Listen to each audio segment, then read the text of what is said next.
Bonjour à tous, bienvenue sur Mathessa, ma chaîne de maths pour dédramatiser. Au programme aujourd'hui une leçon extrêmement intéressante pour les experts, factoriser un polynôme dense en Python. Alors avant même de vouloir coder en Python, on va se poser une question extrêmement simple. Savez-vous oui ou non factoriser un polynôme?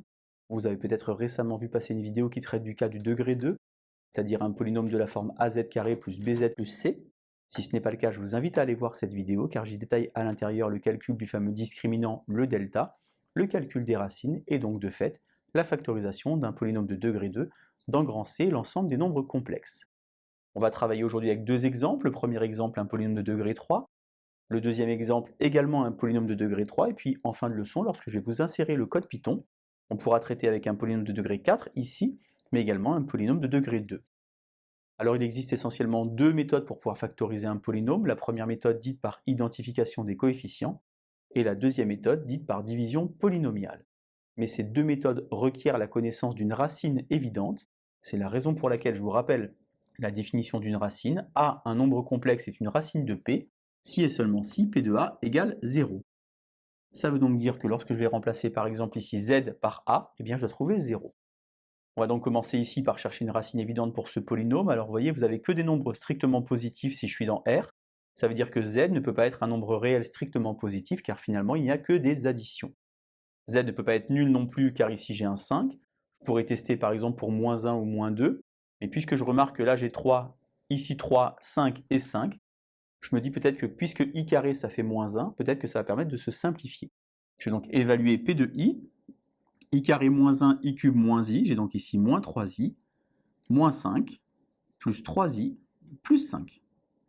Je vais donc simplifier moins 5 avec 5, moins 3i avec 3i, et je trouve donc 0, ça veut donc dire que i est une racine de P. Puisque i est une racine de P, je vais donc pouvoir factoriser par z moins i. Et alors le polynôme P initial était donc de degré 3, j'ai factorisé par un polynôme de degré 1. J'obtiens donc ici un polynôme de degré 2 à cet endroit-là. C'est la raison pour laquelle A ne peut pas être nul. A, B, C sont des nombres complexes, éventuellement des réels, mais peut-être des nombres complexes. Alors il y a une erreur à surtout ne pas commettre, c'est d'écrire ici P de Z égale, car on ne sait pas au départ que cette expression est égale à Z. On voudrait trouver les valeurs de A, B, C pour qu'elles soient égales à Z. On va donc identifier en développant. On va donc d'abord avoir développement AZ cube. Pour les Z carrés, on va donc avoir ici moins AI plus B. Pour les Z, on va donc avoir C moins BI. Et pour les constantes, moins IC. Les deux polynômes qui sont là doivent être les mêmes. Ça veut donc dire que pour tout Z qui appartient à un grand C, eh bien les coefficients sont identiques.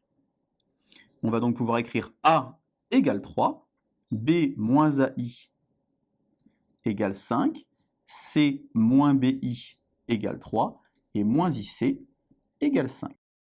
On obtient directement A égale 3. Ici, si je multiplie dans les deux membres par I carré, ça fait moins 1, moins 1, ça va donc faire C égale 5I.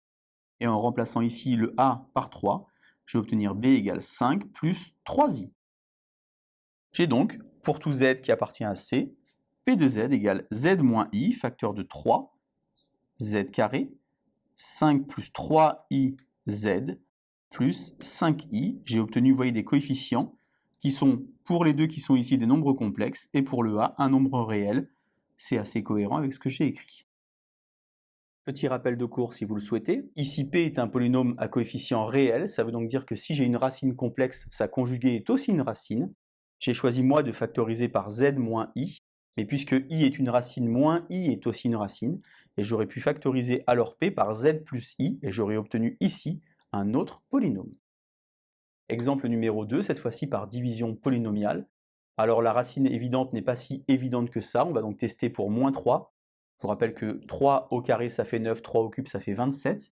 En pensant au signe moins, j'ai donc moins 27, plus 5 fois 9, 45, moins 33, plus 15. 45 et 15, 60, 27 et 33, 60, 60 moins 60, 0. Je vous rappelle, si vous avez eu quelques petites difficultés ici, que sur Mathessa, tous les lundis soirs, vous avez des petits tests de calcul mental. Je vous mets le lien vers la playlist si vous souhaitez vous entraîner. J'ai donc ici moins 3 qui est une racine du polynôme P, alors attention, il faut être extrêmement vigilant.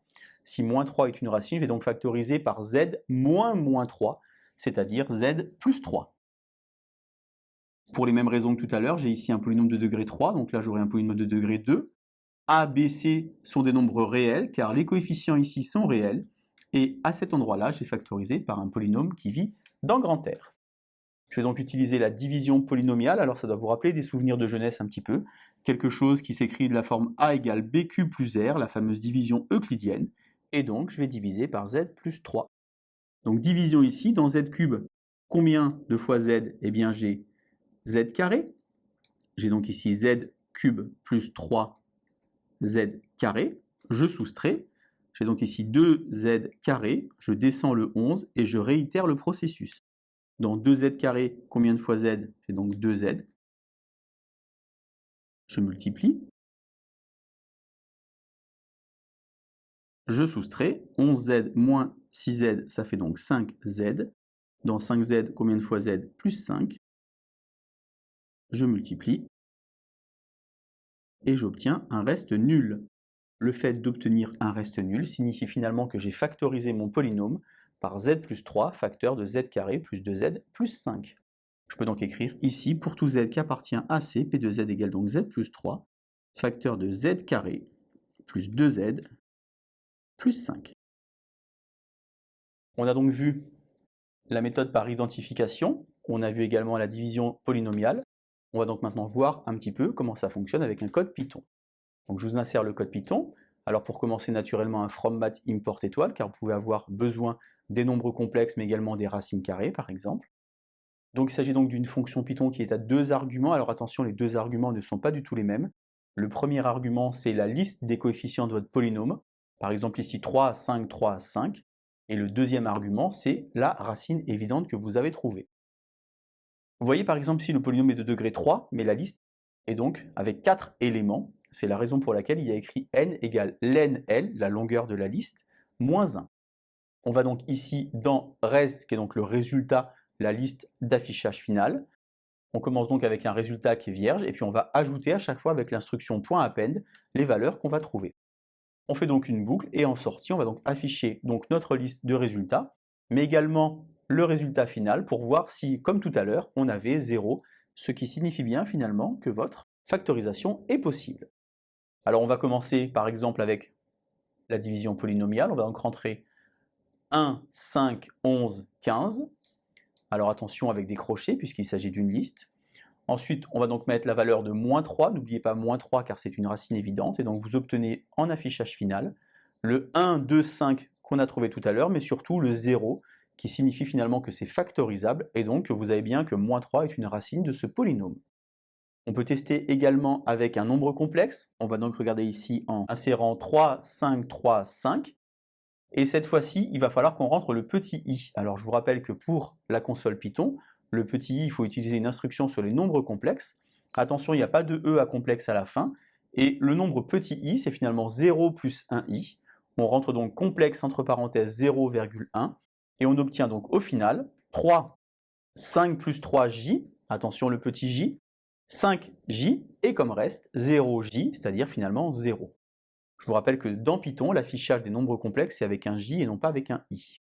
On peut tester également avec ce polynôme que je vous ai mis ici. Alors je voudrais par exemple savoir si 5 est racine de ce polynôme. Si 5 est racine de ce polynôme, en affichage final, je dois avoir une liste, mais également un reste nul. Donc je rentre 2, moins 9, moins 5, 19, avec 5 pour potentiellement une racine, et je me rends compte finalement que j'ai un reste qui vaut 19. Ça veut donc dire que ce polynôme n'est pas factorisable par z-5, et donc que 5 n'est pas une racine de ce polynôme. Comme prévu, on va donc regarder ce qui se passe pour z4-1. Alors pourquoi est-ce que je fais ça? Parce que d'abord, le polynôme est donc de degré 4, il faut donc rentrer une liste avec 5 éléments. La liste c'est donc 1, 0, 0, 0, moins 1. Mais cette chose-là, vous devez savoir que ça s'appelle les racines quatrièmes de l'unité, les solutions de cette équation. On sait par exemple que 1 est une racine. On peut donc tester en mettant pour 1, et donc vous vous rendez compte qu'on a une factorisation avec un polynôme que vous connaissez tous très bien, c'est le polynôme z3 plus z2 plus z plus 1, avec un reste nul. On sait également que i est une racine quatrième de l'unité, puisque i carré ça fait moins 1, donc i puissance 4 ça fait 1. On va donc rentrer de nouveau notre liste 1, 0, 0, 0, moins 1, en mettant cette fois-ci i, c'est-à-dire complexe 0,1, on obtient une autre factorisation avec un reste qui est nul, ce qui nous rassure sur le fait que i est une racine de ce polynôme. Enfin, dernier exemple que vous connaissez certainement tous très bien, donc z carré plus 1. Donc on va rentrer la liste 1, 0, 1. Encore une fois, je vous rappelle que les racines de ce polynôme, c'est i et moins i. Ça veut dire par exemple que si je rentre pour la valeur i, c'est-à-dire 0,1 dans complexe, eh bien je vais obtenir que la factorisation, c'est 1j. Et si je rentre par exemple 1,0,1 et cette fois-ci complexe 0,-1, eh bien je vais obtenir naturellement un reste nul, mais une factorisation qui vaut cette fois-ci 1 et moins j. Donc voilà donc le petit code Python pour vous. Identification, division polynomiale, c'est l'heure du code. Je vous laisse vous entraîner et je vous dis à bientôt sur Mathessa. Bonne journée!